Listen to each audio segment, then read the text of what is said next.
Thomas Takedo Tsuda. You were born in Honolulu? Yes, What is your birthday? May 29, 1932. What school did you graduate? Island Paradise, Washington, and Kamuki. So you went to the University of Hawaii? For only a couple of semesters, and I quit, and I got drafted into the Marine Corps. Why did you quit? I don't know, maybe I just wanted to play. I was a young kid, huh? You didn't like journalism? I like journalism. I like to write. So did you know anything about Korea at the time that you were graduating? Not really. You were in the university. You were very high up there, and you didn't learn anything about Well, Korea? I got the guy that I grew up with. He went into in 1950. He went into the army and he got missing in action. Lawrence Nihei. But after several years, they found him. So he was KIA. So you didn't know nothing about Korea No, much? not really. Okay. So where did you go to basic military training? Camp Pendleton, California. Oh. What kind of training did you receive? Combat training, infantry training. And what was your specialty? Lineman, Lineman? yeah. Oh, okay. Was it easy for you? Not really. I got used to it. Just 18 weeks of training. so when did you leave for Korea? I mean, did you go to Japan or what happened to you after that? No. I left for Korea in January 1951. Uh-huh. No, I went to training in January 1951. Right. Yeah. And then when did you leave for Korea? September 1952. So did you go to Japan and then Korea or directly to No, Korea? straight to Korea. Oh, how long did it take? 17 days on a boat. Where did you arrive? September 1952 in Incheon. Incheon landing. Yeah. Oh. So how was Incheon at the time that you arrived there? It's a war-torn country, not really developed yet. But that's a staging area where we go to transfer on and off. Was it mostly devastated, destroyed? Yeah, really, yeah. Did you see any Korean people? How did they look at the time? Yeah, they look kind of ragged and war-torn, and I felt sorry for them. I really felt sorry for them. So what happened to you after that? After you landed in Incheon, where did you go and what did you do? They sent me to the battalion reserve for, I think, a couple of weeks. Then they sent me to the front line. Front line where? Reach 76. That's the name of the front line, main line of resistance. Could you repeat that again? What's the name of it? Reach 76. Reach 76. Yeah. So you were fighting against Chinese or what? I think the Chinese.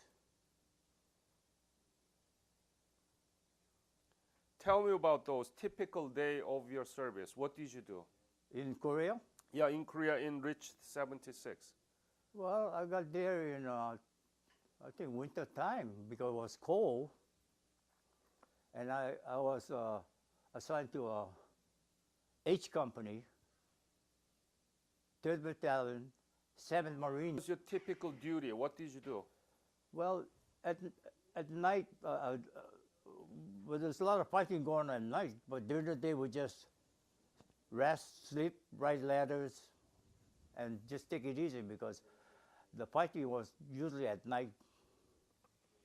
How severe and intense the battle? Well, the first night I got there, I got introduced to the Chinese. But I was kind of a young kid. I was shaking up. I didn't know what was going on. And a good thing I had a guy with me in the bunker. And the guy in the bunker with me, his name was Sullivan. Sullivan.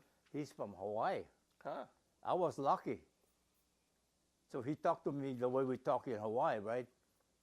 He went to Roosevelt High School. He was 49 grad. I was a 50 grad. He was a nice guy.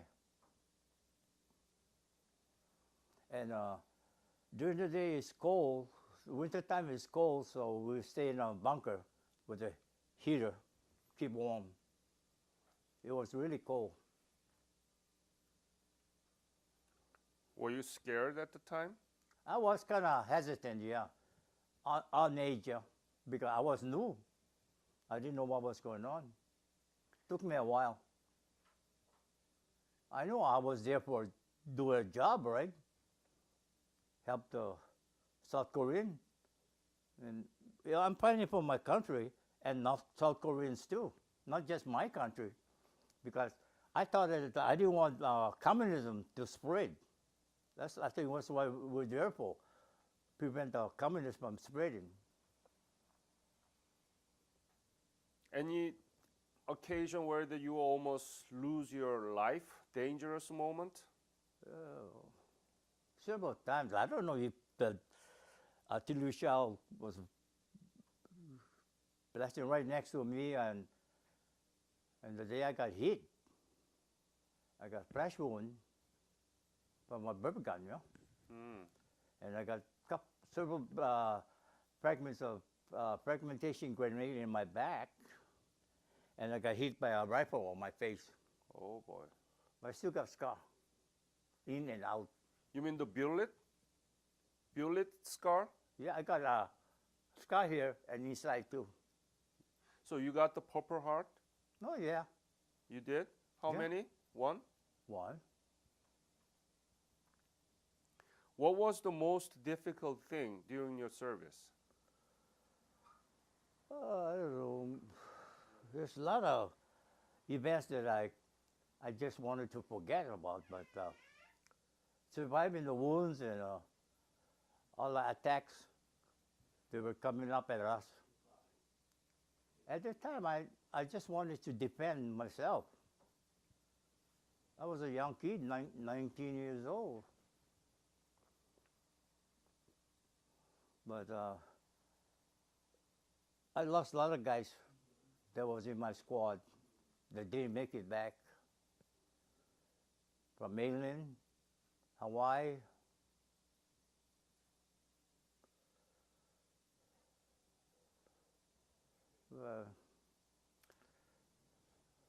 Those were moments that I want to forget. I try to forget, but I cannot forget because I still get numbness in my face. When I got back from Korea, I get nightmares. I fall out of bed. Oh. I fall out of bed, and I get moments where I cannot think straight. I get all excited. But I can live with that. I'm living with that because of numbness. I'm living with that. I just feel blessed that I made it back. Some guys that I fought with, they didn't make it. They got killed over there, and quite a few of them. But I know when I got wounded, I thought I was going to die because I got hit in the face and I was out for over 20 minutes. Do you remember when you were wounded? No, I think it was summertime. So 1953.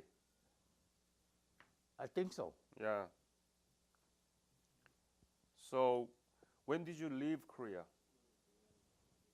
I think it was March '54, after the ceasefire. What did you feel? What did you feel when the ceasefire declared?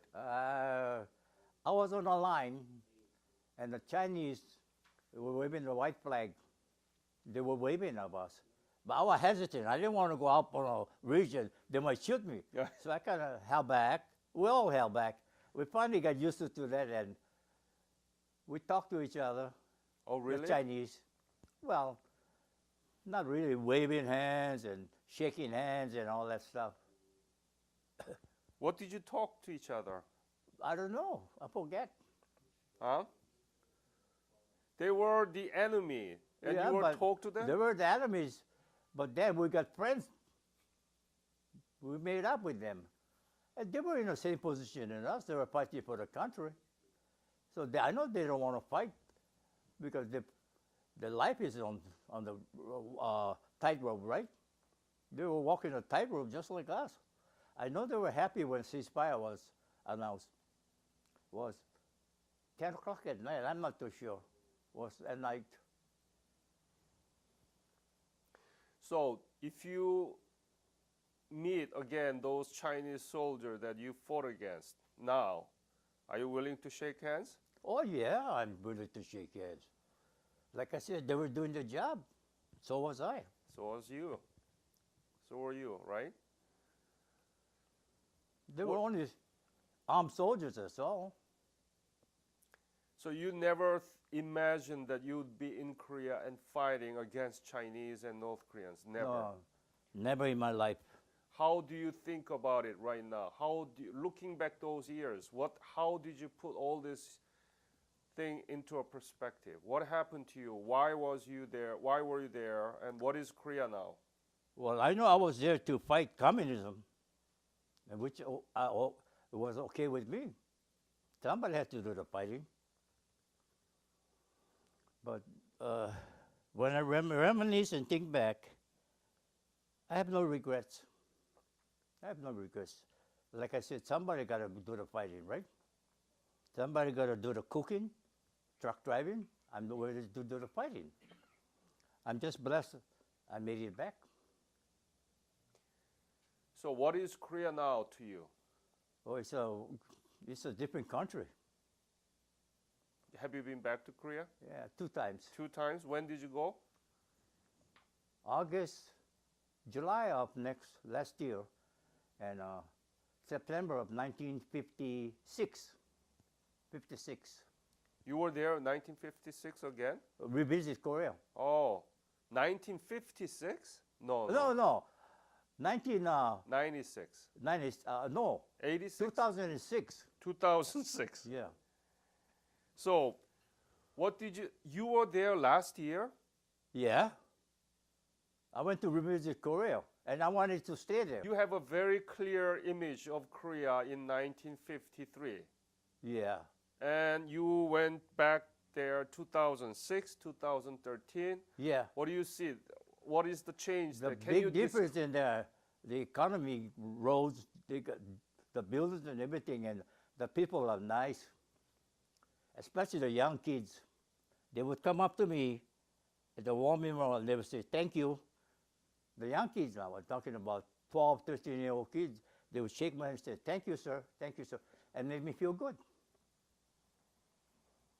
So are you proud of your service? I am. Mm-hmm.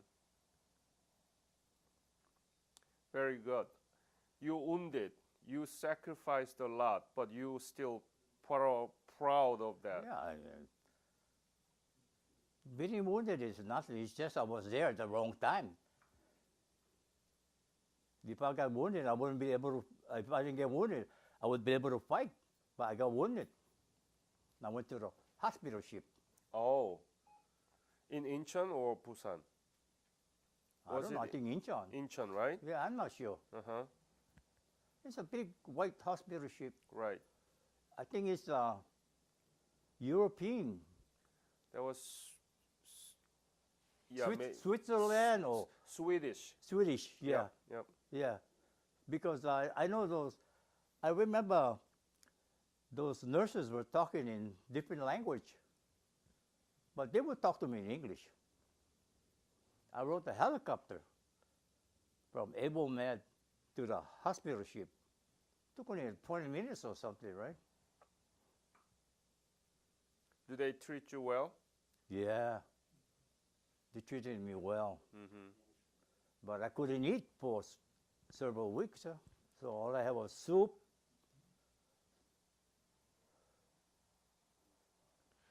Um, so you went back. So after the hospital ship, you went back to the. I went back to the front line, but only for a few months. Only for a few months, I think. I don't really know the month or the date. But when I went back, the guys in my squad, they were surprised to see me there. They thought I went back to the mainland. Didn't you ask them to take you back to the country to the home? No, I You didn't. didn't ask. No. Well, I was kind of naive too. I don't know what was going on. So when did you leave? You said you left Korea March of 1954, Yeah. and then what did you do? I went to Treasure Island to wait for my leave papers. Then I got pneumonia. Then I went to the Alameda Naval Air Base. There's a big hospital there. I was there for several months, fight my pneumonia. Then I came back. I was playing for a while because they gave me 1 month leave, right? And after that, I was stationed at Canadian Marine Air Base, 4 years. 2 years in security, MPs, and 2 years in the brig, working in the brig. I got discharged in 1958. I retired discharged as a sergeant. In the Marine Corps, it's hard to make ranks. I got discharged, and after I got discharged, I went to school right away, Electronic Institute of Hawaii. And I got my FCC second class license.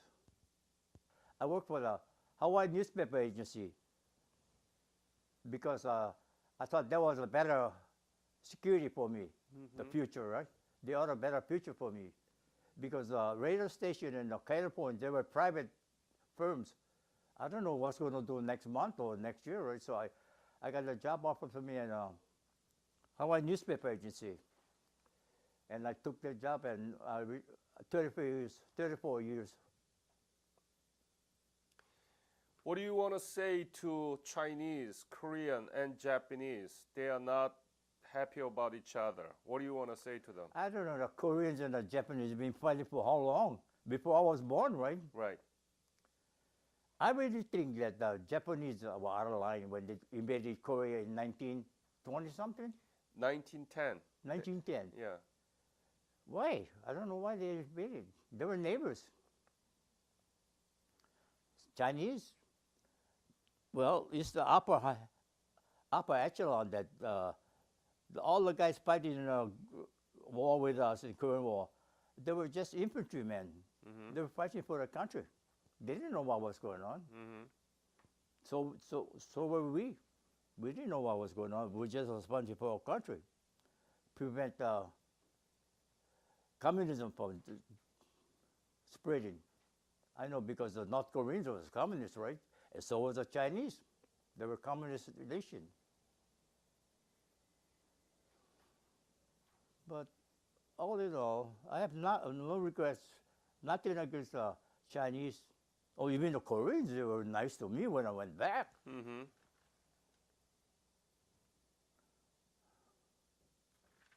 So you don't have that's the message that you want for the Japanese and Koreans and Chinese? No, my only regrets was, like I said, the Japanese invaded Korea. I don't know why, but I know I wasn't born.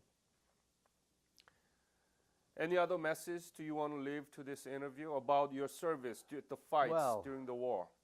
I served my country in the best way I could. I got wounded. I didn't grumble. I didn't complain about my service. And I hope that South Koreans would realize that we fought for them too, you know. Yep. And a lot of our guys from Hawaii got killed. I think 400 or 500 of them. I have no regrets. No regret, yes. No regrets. I fought for the South Koreans, but I have no regrets. Any other message you want to leave? Just for the people of Hawaii and Korea to forget the past. Just live on. Live on. because nothing is forever. The whole world changes every day. That's right. Yeah. So I have no regrets. Thank you very much, Tom.